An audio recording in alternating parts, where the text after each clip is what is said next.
right. So, we put a guy on the roof of Stoney's in Las Vegas, Nevada for 62 days during a pandemic, social distancing, and asked him to ask artists as many questions as he could. He only had half a brain to begin with, so this could go absolutely nowhere. But you're choosing to listen to an interview recorded in a state of national emergency. Please remain at least 6 feet away from your speakers at all times. This is Toad's COVID Chronicles. There you are. Hey, there we go. Dude, what is up? Nothing much, Toad. How you been, man? I'm awesome. How have you been? Oh, not too bad at all. Your mom's birthday today? Mom's birthday today, man. Tell her happy birthday when we get done with all this. Hey, absolutely will do. What do you do with mom's birthday in a time like this, man? Man, just a small barbecue. That's it. Right on. Just little family and friends get together type deal. That's kind of cool. So you went and got a job in a hospital? Yes. So so before all this, I was working as a physical therapist technician. Yep. And then I went to the music thing, and so then I was doing music, and then came back to working that because, of course, the whole music shut down and everything. Right. How's it been for you so far? Like, not too bad, man. So I work in the physical therapy aspect, so I don't have to really deal with a whole lot of the COVID patients. Right. So how we do is it helps bring some of the elderly people to us, if that makes sense, especially like with respiratory and everything. And so then that way they can stay away from the hospitals as much as possible, like the inpatient side of the hospital and everything. Right. It's interesting. Well, that's a good thing. Has much changed for you in a sense? I mean, like at home and like just the structure of life per se?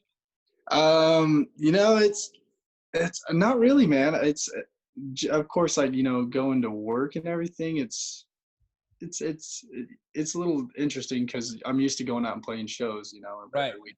So, but yeah, I mean, it's not as much because I've always had kind of like a part-time job. So right. Full time, it's just kind of a new little adventure until everything kind of comes back. Right on. Do you have brothers and sisters? I got 2 older sisters. Yeah, I'm the baby. Are they at home? They're not. No, I got one.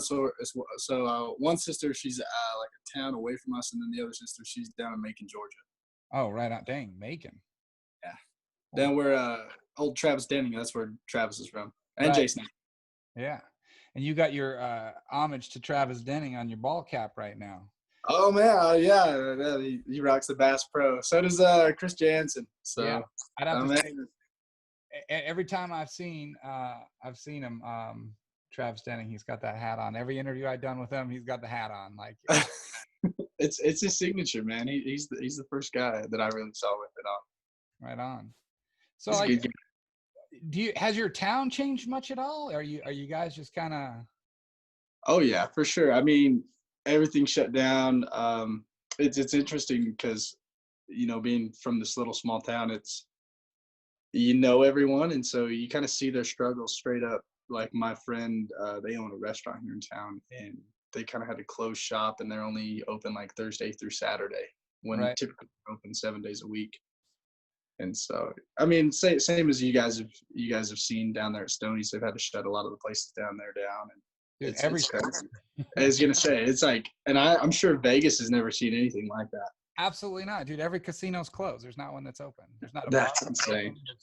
They serve, if a bar was lucky enough to have a food component attached to it, they're able to sell food curbside to go or delivery or whatever. That's about the extent of it. I mean, everything else it's pretty nuts. So crazy. It's interesting being in this time, that's for sure, man. I've seen everything. Yeah, I mean, in some sense, I've been joking a lot lately with people saying that, we used to listen to our grandpas talk about World War I, World War II or whatever, and about how rough they had it. But just think, when you're a grandpa, the stories that you're going to have. Yeah, that is true. So I was going to say, being like, man, we lived through this pandemic that was going on. They shut everything down. And, right.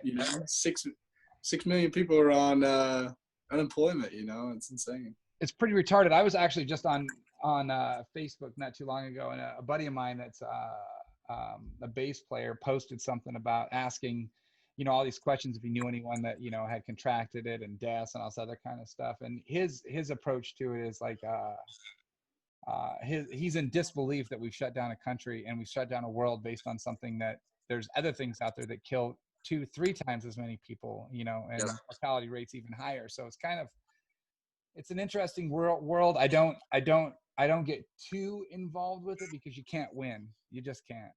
Absolutely. Yeah. Have you talked to any of the guys over at Country Fan Fest or anything like that?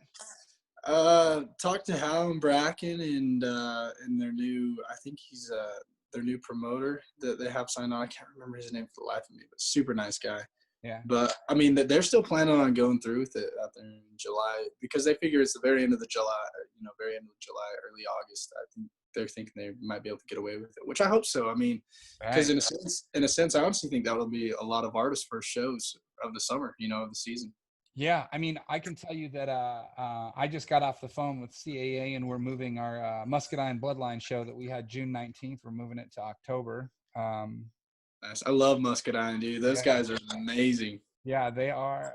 I think this will be their first time at Stoney's, but we've seen them before, and those guys are they're fun. And I mean, I've had to move all of April, all of May. I'm just finishing up June. I mean, I know that the MGM announced here that they weren't having any entertainment the whole month of June.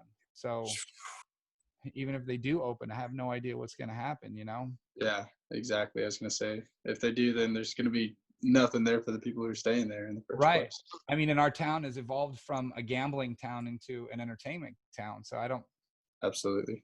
It's so confusing. I mean, is your town filled with, I mean, as small as it is it filled with everyone wearing masks and everything like that? I'd say it, to be honest, it's like about half and half. Yeah. So the town that I come from, they're very rural, they're very cowboy sense. Right. True American cowboy. So a lot of those good old boys, man, they're just like, if it takes exactly. Like, if it takes me, it takes me. Right. I mean, it's kind of an I would think that that's probably the norm for most that live in that type of lifestyle. I've got friends in Montana that, you know, they're just living their life the norm, you know, minus you know, picking up food to go. I mean, here, if you drive down the street, all the drive-throughs are busy as heck at dinner time. But other than that, there's not too many cars on the road. It's just a quiet town, which is just so odd for us. I was going to say, especially for Vegas. And I feel that. I was waiting in line at the little local burger joint down here, and it was like 30 minutes to get through that thing. I'm like, holy cow, what am I doing? We ain't got nothing else to do. I mean, well, you're so I mean, that's a little bit different, but I mean, I was like, that is true, man. No, you're completely right. I was like, I'm hanging out. I go to Starbucks every morning to start my day, and I mobile order, but I have to go through the drive-through. So some days there's like 2 cars, some days there's like 30 cars, and I'm just like, I'll pull around the corner and go, dang it, and then I'll go, oh, I ain't got nothing else to do. Mm-hmm. So I'll sit here, I'll listen to music, make a couple phone calls, answer some emails while I'm sitting in a drive-through. But I mean, that's the end of it. I was gonna say it's the new norm. It's crazy. Are you doing anything musically right now in your downtime, or? Oh, absolutely. Lots of writing.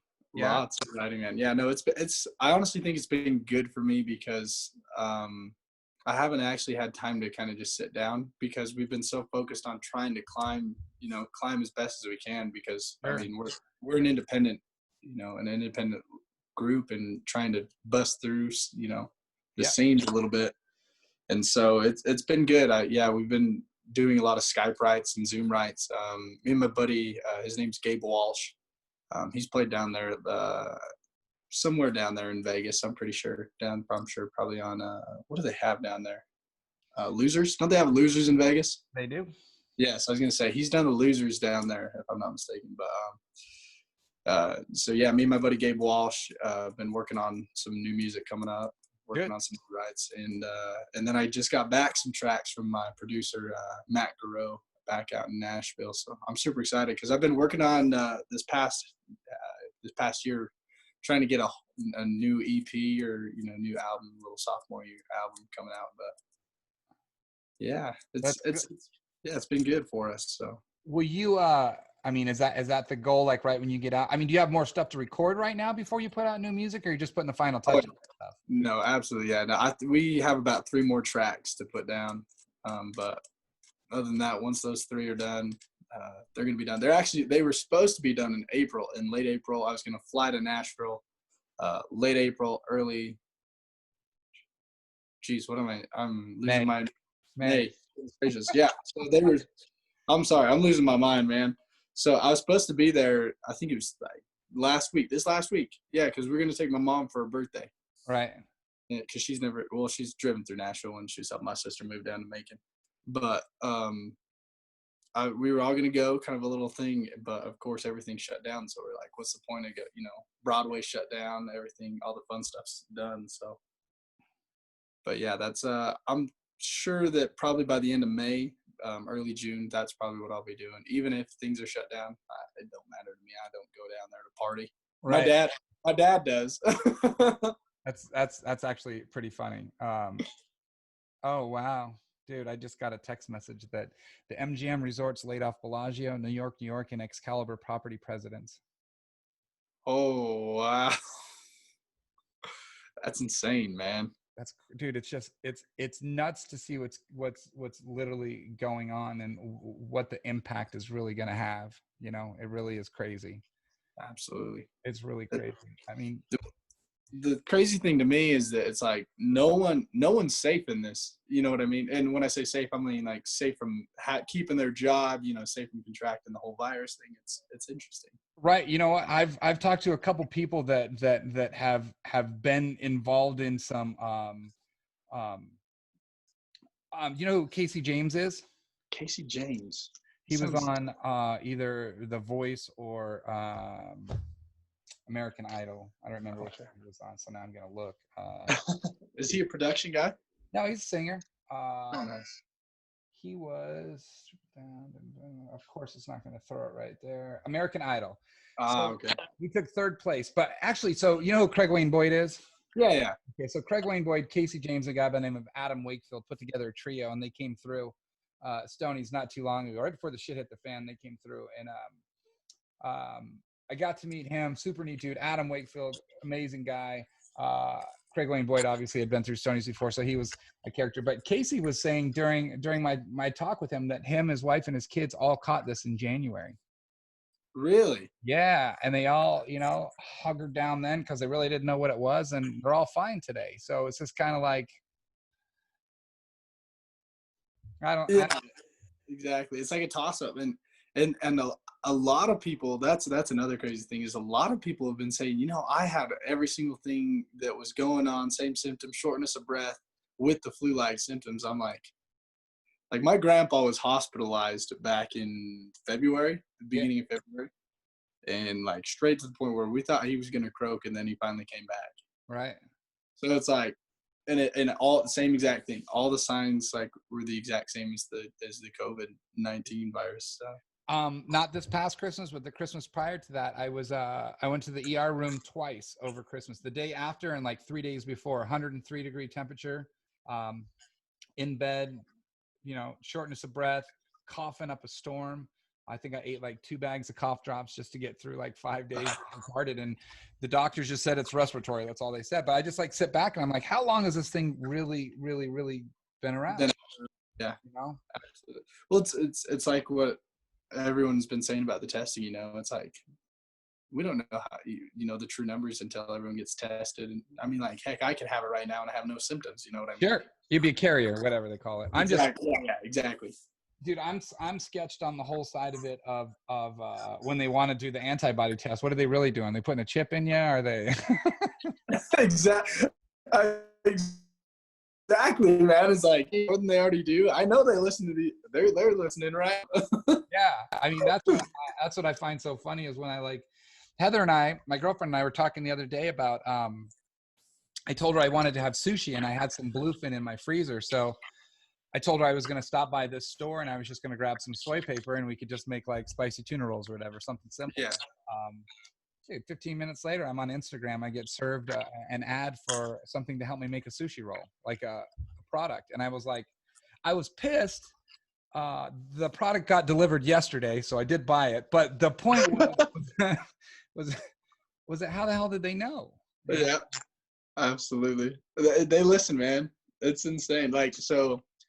I actually just supported a Las Vegas company the other week.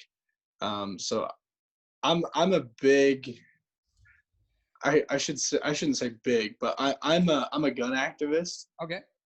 Um, and so I'm a concealed carry holder. Yep. And if you look at me, you probably wouldn't even guess that because I Right. rock skinny jeans and like half cut boots. I don't even wear real cowboy boots on stage. but but yeah, so like I've just bought a holster from we the people holsters down there based out of Las Vegas, and legit. Once I even looked at like didn't even say anything about it. I was just like, man, I need a holster for my new pistol.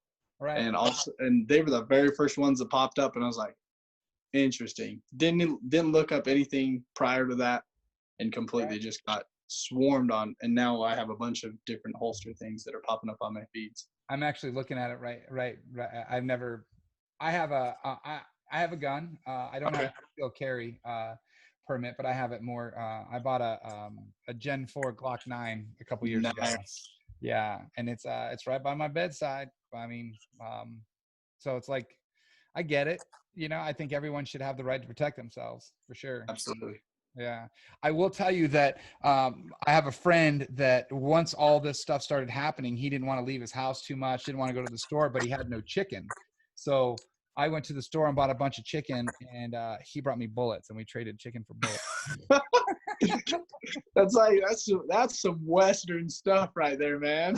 It is. It is. I mean, I laugh. I mean, for me, it was like, dude, I'm here. I'll go ahead and grab you some stuff. And he's like, dude, he sells ammo. So I was just like, dude, I can't find 9mm anywhere because they're sold out everywhere. They're sold out. Yeah, I was gonna say everyone was panic buying. Yeah. So he brought me a couple boxes of it. I was like, that's cool. That's cool. I'm in. Nice. Yeah. Not mad at it at all. Have you been taking some time to watch some TV at all? Yeah, man. Binge the Tiger King like everyone else in the world. Yeah. I I'm really hooked on an early 2000s TV show right now. Which one? Arrested Development. Okay. Yeah. I was gonna say, I was like, everyone likes The Office and everything. I was like, Arrested Development's my go-to. Have you watched Outer Banks or Ozarks or anything like that? No, I haven't. But of course, they're like, they're the top ones on Netflix. So Ozarks is really, really good. I think that if you watched Outer Banks, you might relate to it. Okay. It's a little bit more youthful, but it brought me back to when I was a youngin' sort of thing. So that one's pretty good. We're actually watching Money Heist right now. Is the one that Oh, nice. is good.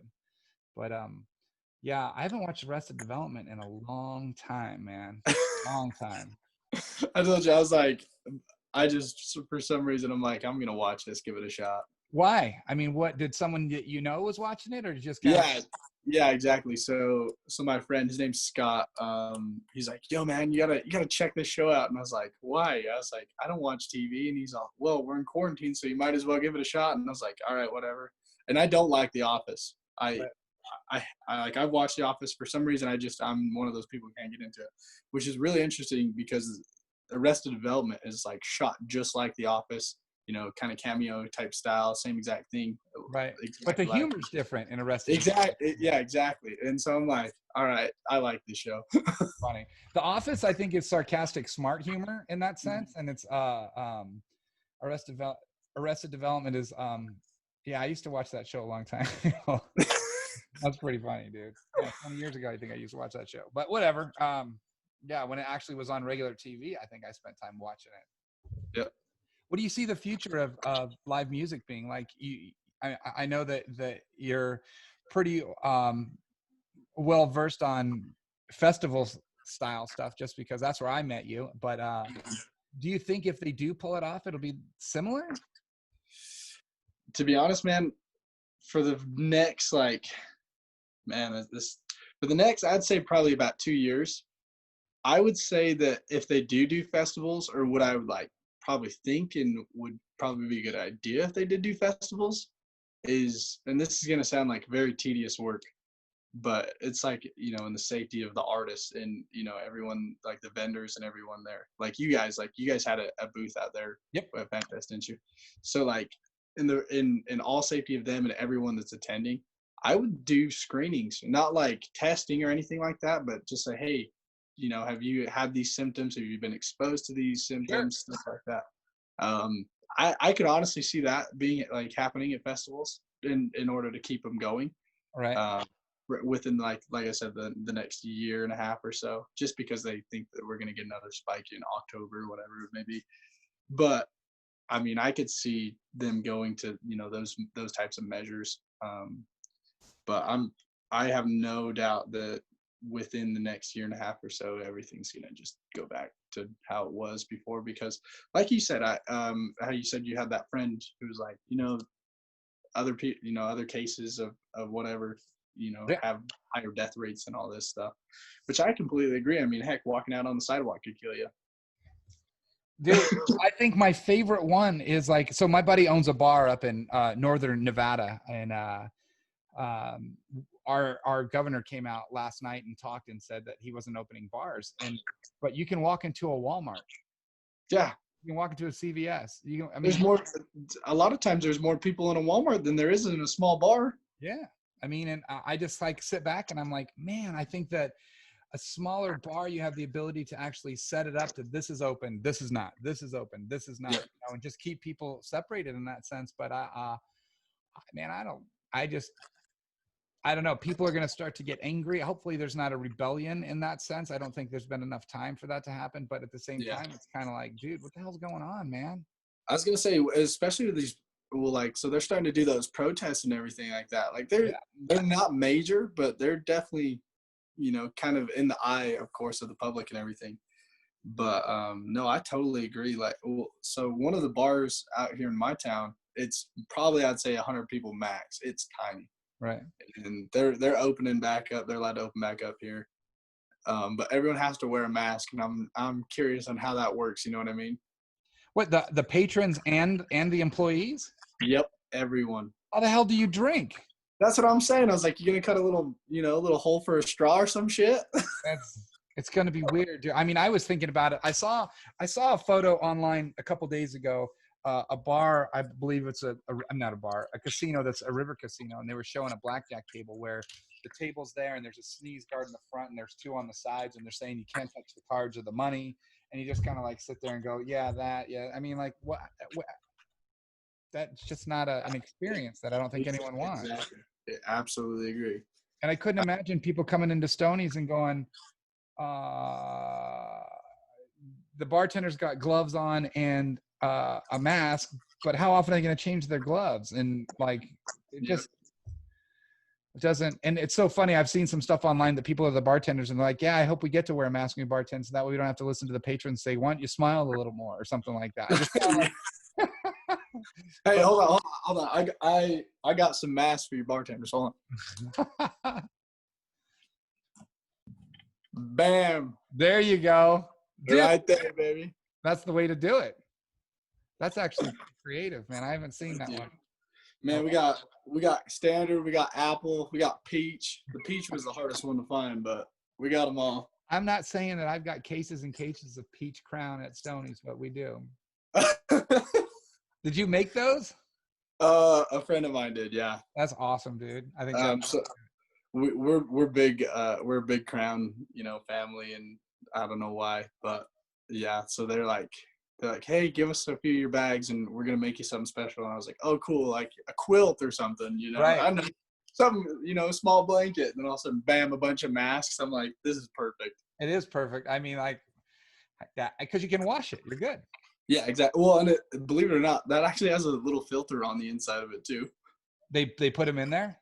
Yeah. I was like, where the hell did you get these? That's someone who was ready for all this shit to hit the fan. Oh yeah, for sure. And come to find out, they have like a bunch of N95s and everything. I was like, right on. Yeah, I think they were ready. I was talking to Stephanie Quayle today, and she was saying that her dad or grandpa is like, he's been ready for this for a while, because he's one of those guys that just sat back and said, I know this is going to be coming, and he's like a doomsday prepper. Maybe not to that extent, but yeah. That's awesome. Yeah. The people who are like the most prepared, and they're just sitting back laughing because they're like, TP already got, Right. 3 worth of that. It's insane. Dude, I was laughing. I posted on my Instagram story today. My dog thought it'd be really cool to devour a couple things of toilet paper. Check that out. Oh no. Yeah. So I was like posting on there. I'm like, for trade, anyone got a good vacuum or anything like that? And then some people wrote back and they're like, is that toilet paper? And I'm like, yeah, man, a couple weeks ago, that'd be worth like $1,000. This stuff was gold, man. People are hawking it like secondhand, getting arrested and going to jail for it too. Right. I mean, I saw some of those people that bought a whole bunch of stuff and they put them in storage units and they were like trying to hustle them on Marketplace on Facebook or stuff. I'm like, man. Like $50 for 10 rolls. I'm like, holy crap. Dude, I did spend $17 on 8 rolls of paper towels a couple days ago. Dang. It's stupid. It's insane. Yeah. It's like that movie, The Wolf of Wall Street, supply and demand. Absolutely, which is a great movie, by the way. Oh, dude, one of my favorites. Heck yeah, that and I mean, I like car movies, so I like Gone in 60 Seconds. That okay, it's Nicolas Cage. Yeah, I like that flick. I haven't watched that in a while. Maybe I will. And the other one where Mark Wahlberg, when they drive around in the Mini Coopers. Mini Cooper. Oh, Italian Job. Yeah, that's the. I'm a bit so. I'm not a TV show person, but I actually typically am a big movie buff. Right. So that's a good movie. I interviewed a new artist last night. His name is Bailey Littrell. Have you heard of him? No, I can't. He's probably like 17 years old, and dang, he's younger than me. Oh my gosh. Yeah, and his dad was in the Backstreet Boys. No way. Wait, hold on. Does he have blonde hair? Yeah. All right, I know who he is. I can't remember. He was on a TV show, if I'm not mistaken. Not like a TV show, but like an episode of Ellen or something like that. Might have been, but he was on Broadway for a little while, and then okay. So I was talking to him last night. It was kind of funny that his mom he's young. His mom kind of like started the whole interview sort of thing, which was whatever, it's kind of. Yeah. And then out of the corner, like right over here, the dad pops in and just starts talking, and I'm like I already knew who it was. So I'm like looking at him, and he's like, "Dude, like, what's up, man?" I'm like, "My God, like you're a Backstreet Boy, dude." And so it was interesting. But going along the lines of that, what made you want to be like a country singer at a younger age? Oh man,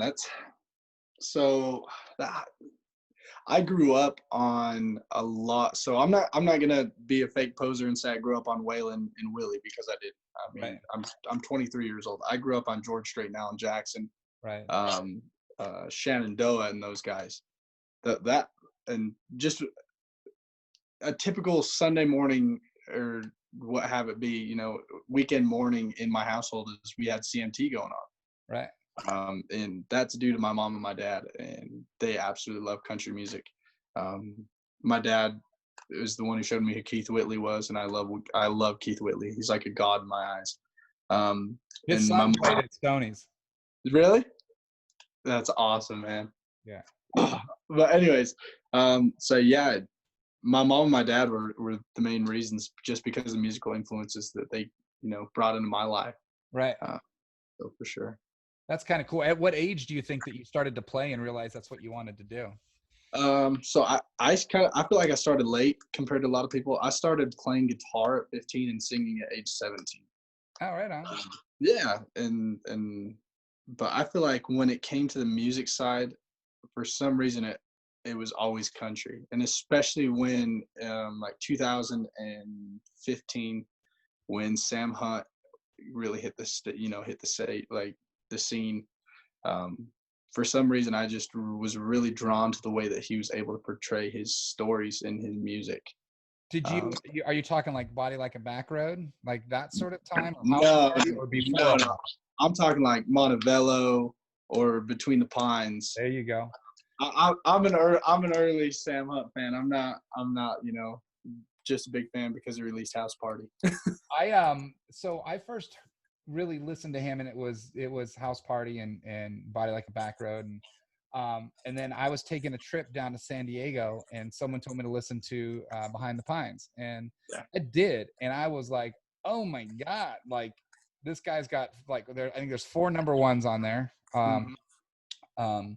and I listened to it in like the simplest of I Met a Girl, absolutely loved. I like it better than William Michael Morgan's, which I was used to, you know? So yeah, exactly. Because it's like when you hear those songs like Cop Car, yep. And then the one he wrote for Kenny, gosh dang, Come Over. Yes. Yes. So you know, it's like the way that because of course he uses the writer on him. It's like the way that he tells his story compared to like how it's so much. I don't know. To me, singer-songwriting at its finest is when the actual writer of the song sings the song. Absolutely. And Leave the Night On was on there. Yes. Tonight is on there. But yeah, I sit back with those, and like, so I listened to those and I got a whole new respect for him. And then I watched an interview that he had on Audience, and he started talking about playing football, I believe, at Alabama in it was Arkansas. It was UCF, University of Central Florida, if I'm not mistaken. Okay, hold on. I'm gonna jump all over this one and find out. All right, sounds good. So I'm gonna go Sam Hunt, but there's a reason for this. Okay. If I go find out.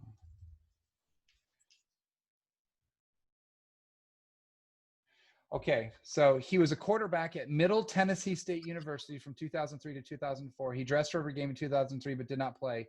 Transferred to the University of Alabama at Birmingham and redshirted there. Dang. I didn't even know that. He tried out for the Kansas City Chiefs. Did not know that. Wow. Anyway, cool. my point in that is that he was around a lot of urban lifestyle, and that is true. I believe the first producer I watched in this interview, the first producer he met, he still has today, that allowed him to be the urban influenced backroads country Southern guy that he is. And after I watched that interview is when I got a whole new respect for him. Like, absolutely. Yeah, I didn't love him. I didn't. Not a lot of people do either. Have you listened to Southside? Oh yeah, for sure. I was gonna say the song 2016 is on repeat, man. One of my favorites. I don't know the name of it, but I'm gonna pull up the name of this track that I love, that I thought was Hard to Forget is dope. That Ain't Beautiful. Dude, that ain't like the first two lines in it. He like throws words in there that I didn't even think would ever be put into a country song, and I'm like, right. Oh, he called you a swamp because you left that guy or whatever. Exactly. I was like, man, Sam can do it, man. Right. And then when you look at like Shane McNally's on there too. McAnally, dude, holy cow! Like I'm looking at legend in the country music industry, and Josh Osborne for that matter, for Hard to Forget. I mean, there were just some. I just sat back and was like, man, there are some great tunes. That's an album I'll listen to front to back. I like Kinfolks because of one line in the song. Which one is that? It's when he says, I ain't never had a type because having a type takes two. Yes. I ain't never had a type because having a type takes two. And you're the only one. Yeah, yeah. That's like the best line I think I've heard in a long time. Heck yes. Well, to be honest, one of my favorite tracks that I think it was like my number one listen to song this last year on Spotify. You know when you get those little updates or whatever? Yeah. Is his one Downtown's Dead. For some reason, I was just attracted to that song just for the way that it had. It's kind of like a Mexican club type feel. I'm just gonna come out and say it, like a Mexico club type feel. I don't know why, just some reason. It's funny because I heard the story about that song. He released it and it didn't get the response he wanted, so he pulled it from radio. Yeah, I was gonna say, and I was like, oh man, that's like one of my favorite songs. That's funny. Everybody, I mean, dude, if it wasn't for people like it, I mean, I liked it, but I didn't love it, but I liked it. I mean, yeah. Like, I'll tell you, I love That Ain't Beautiful. I love Hard to Forget. Kinfolks, you know, I mean, this is an album I'll listen to front to back for quite a while, man. For sure. Which is dope. So, you feel like playing some music? Yeah, sure, man. Absolutely. So the question is, you want to hear, like, what do you want to hear? You want to hear new stuff that's unreleased? I want to hear two things. I want to hear, obviously, the people that listen to Country AF Radio, they know Change Up. So let's do that one. And then you pick a new one. Let's go with that. All right. Sounds good, man. Let's, cool. Yeah. Change Up, man. It's been a long time coming for this song. I wrote this like 2 years before we even recorded it. Really? Yeah, Who wrote it? I did. All So by I your, actually, all all by by my, yourself? so fun fact, I didn't start co-writing until this last year. I think everybody needs that in their life, dude. I really do. Oh yeah, co-writing, it just opens up your perspective. I was talking to I got invited to a songwriters festival this last September, and it really opened up my eyes to co-writing because I used to be like, no, I want to be able to write my songs and whatnot. But I was talking to Chris Wallen and Billy Dean. Do you know those guys? So Chris Wallen, he was a writer on um, "Don't Blink" for Kenny Chesney. Okay. And then Billy Dean, he was an old like 1980s, 1990s country star, if that makes sense. It does. I'm looking him up.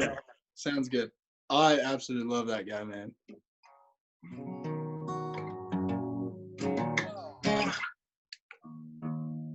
You got him? Yeah, I found him. I'm seeing him. Let them be little for a little while. Yep. This guy got some songs. Holy cow. He's an old boy, but yeah. And then Ira Dean from Trick Pony. Oh, how about So, that? dude, I freaking love Ira. He's a freaking goofy guy, man. He is one of my favorites. But yeah, so we spent like 3 days up in Park City, Utah, for this little songwriter thing, and those three were the three main people who really told me, especially Chris Wallen. Right. They're like, you have to get into multiple co-writes, and then finally you'll find like a good groove, and especially if you start to make friends and really get to know the people who you're writing with. So I think that's something that you have to do. And the lead singer of Trick Pony is what's his name?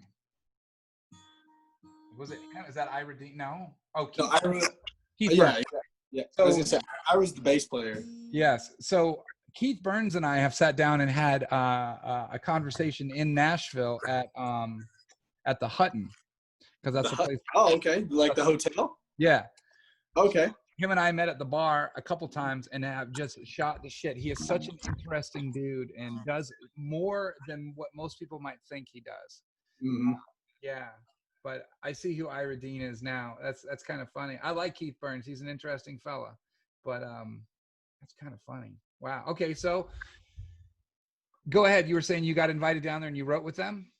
No, so those are the guys who really persuade me to like actually start to reach out and start to like try and do co-writes with other people. Right. But they're just kind of like, I don't know, because like I said, I was so strong-headed on I only want to write by myself.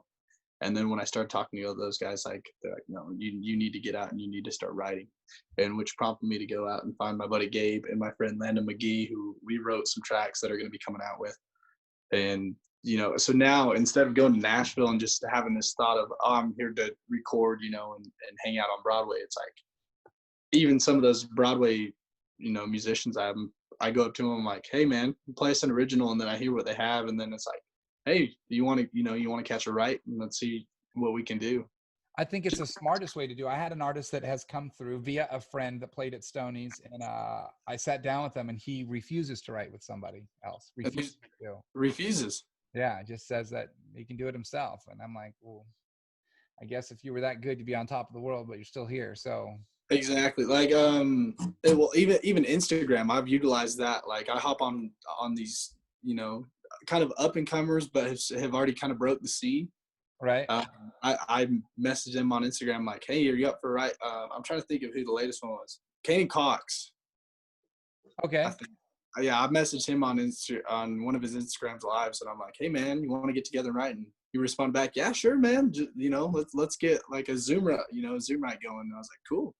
That's kind of rad. I mean, I've talked to a lot of the artists that are doing Zoom writes. Some of them like them, some of them don't, because you lose the actual personality and maybe the feeling in the room. But I mean, I think the people that are doing stuff and actually involved with it in taking the time to learn and maybe meet new people that on the other side of this, you might create some sort of bond that's a little bit more of a helpful element versus just going in blind and not knowing anybody, Absolutely, man. I was gonna say because I can't say when I first went and wrote with this kid named Landon McGee is like, who the heck is this kid? You know what I mean? Just Yeah. because it's like I met him a day ago, had about maybe a 3-minute conversation, and then just came and hung out with him and tried to write a song.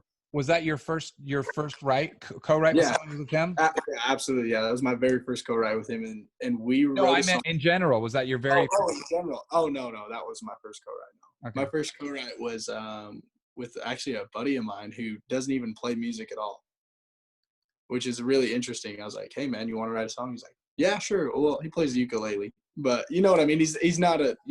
music isn't his straight passion, but he has things to say. He's been through a lot from a young age, so it's been good. I guess my point in that was like, okay, so your first write with Trey, I mean, it had to be almost like a first date with someone because you literally sit down. Exactly. Yeah, you're like, oh man, like what do I do in this situation? Right. Like I was hesitant, especially because you don't want to tell someone's that you don't want to break down someone's lines. You know what I mean? You don't be like, no, that line's trash, man. You shouldn't do that. Right. Or the other side of it is you might be too scared to really talk about your feelings, thinking this guy over here is going to fucking judge me. And just Exactly, man. You're like, oh, damn. You're weird, bro. Exactly. You don't want to just like throw something like out from your heart out and they'll be like, all right, I don't know about that, man. Yeah. And you're just like, all right, well, okay, come on.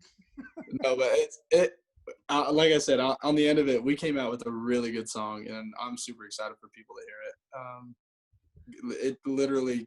It was interesting because we were in there. It was an awkward stage for like 5 minutes, and then after those 5 minutes went, it took off, and we wrote a song in like 30 minutes. So it was good. Sweet. All right. Well, let's do change up, and then we'll listen to something new. Cool, for sure.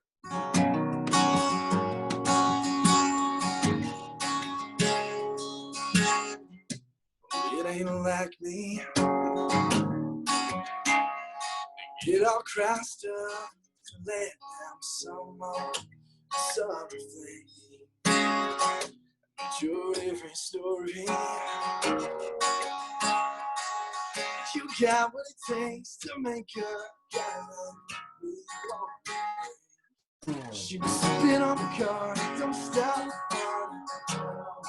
tonight. She wants to keep it going, keep the drinks flowing. Someone turns out the lights. The honeysuckle takes that lips. I guess I'll have to come in. Pick the change up.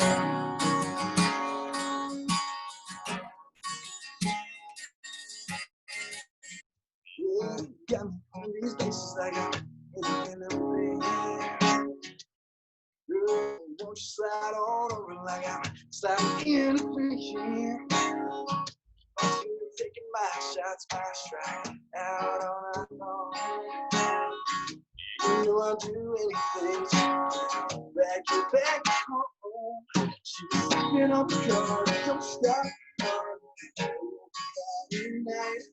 She wants to keep it moving, keep it drinks moving.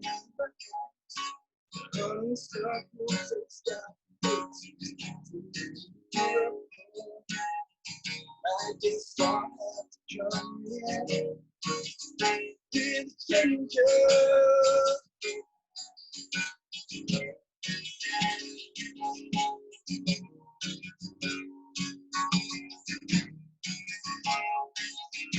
Spin on God, stop running. Wants to keep it moving, keep the drinks moving.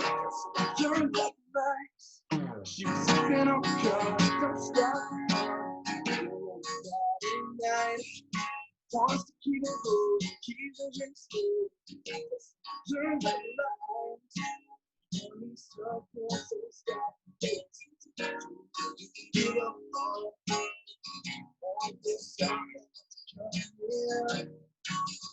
With the changer. With the changer.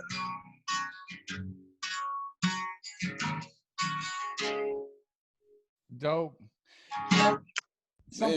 Something that was really rad is when we were trying to get you to come out and play at Stoney's. When I ended up having to cancel the show, how many people came back and were like, "Dude, that sucks," because people from down here already know who you are, which I think is super rad.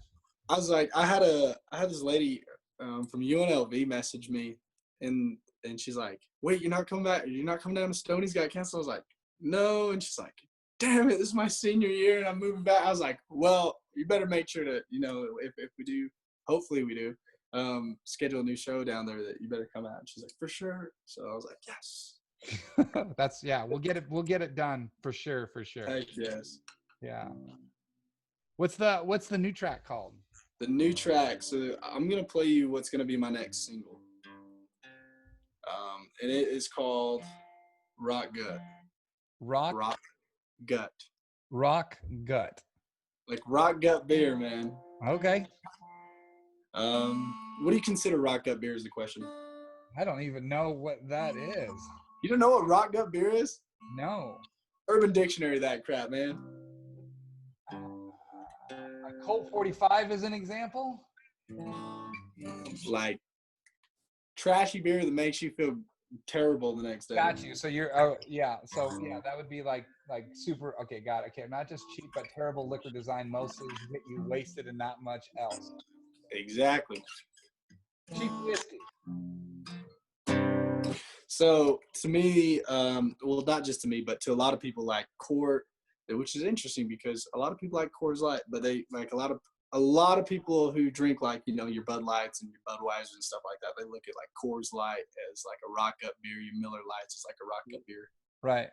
And I'm a big Miller guy, which is interesting, And so I was like, all right, I gotta write a song about Rock Gut beer.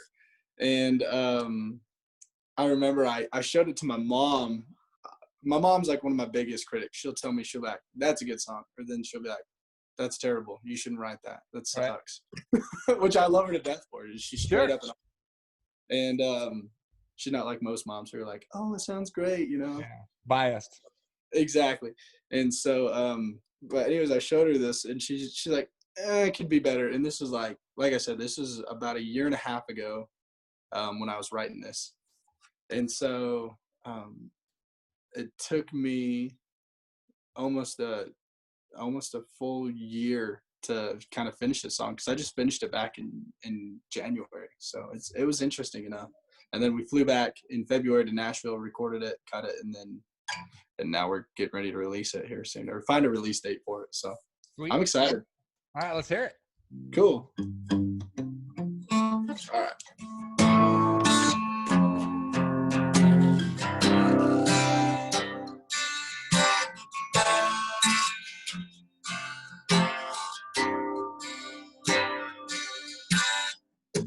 Ain't nothing like a 6-pack, 30 rack sitting on a shelf. Don't need no 66 worker cuss. Well, I can help myself to a little buzz any little time. As long as they got that hot life laid out, sitting on ice. Now that's the start to a damn good time. Well, all my friends say I drink right up beer. That don't mean I don't know how to turn it around here. In the middle of a summertime, sweet violet skyline, sinking way out west. Just crack a can, put it in my hand, and I'll do the rest.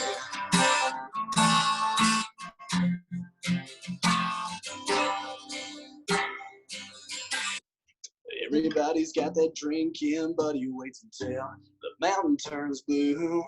From a podunk town down deep in the southeast, known as Bubba to me and you. Raised as hell, it's all the same since Shotgun is his middle name. Makes that one loud all night, whole town throw down house party sing. All my friends say I drink right good. That don't mean I don't know how to turn it around here. In the middle of Summertime, sweet violet skyline.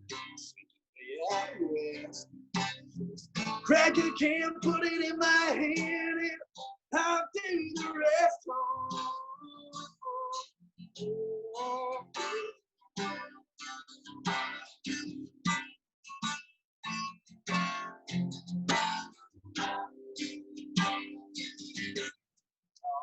my friends say I drink raga beer. That don't mean I don't know how to turn it around here. Oh, my friends say I drink raga beer. That don't mean I don't know how to turn it around here. In the middle of the summertime, sweet violet skyline. Yeah, west. Just crack a jam, put it in my hand, and I'll do the rest. I can actually see people singing that like at Stonies because I mean the boys that are there and as crazy as they get, I could actually just see that Hell yeah. yeah, Hell yeah, man. you can relate to, you know? Absolutely, man. I appreciate that. That's a fun party song, I think. Yeah, no, for sure. And that's one thing I was like, man, I just want to, I want to have feel good music for people, you know? Right. That's the way to do it. Absolutely. Dude, I can't wait till we get you down at Stonies. I can't wait till all this pandemic shit is over. Oh man, you are telling me, brother. I'm excited. I'm excited to be back down there. Or not be back down there. Be down there and make my Stonies debut. We will. Well, if all goes right, it'll happen this year. I promise you that. Right, yes. That's I got my fingers crossed, brother. That's what I'm saying. Thank you for the time today. No, thank you so much for having me. And yeah. so it's been a pleasure, and I just truly appreciate you guys. So thank you. I'll let you know when this is going to get posted up. Tell your mom happy birthday, and Will do. And I will. I'm sure I'll talk to you sooner than later. Awesome. Sounds good, man. Later, man. Hey, we'll see ya.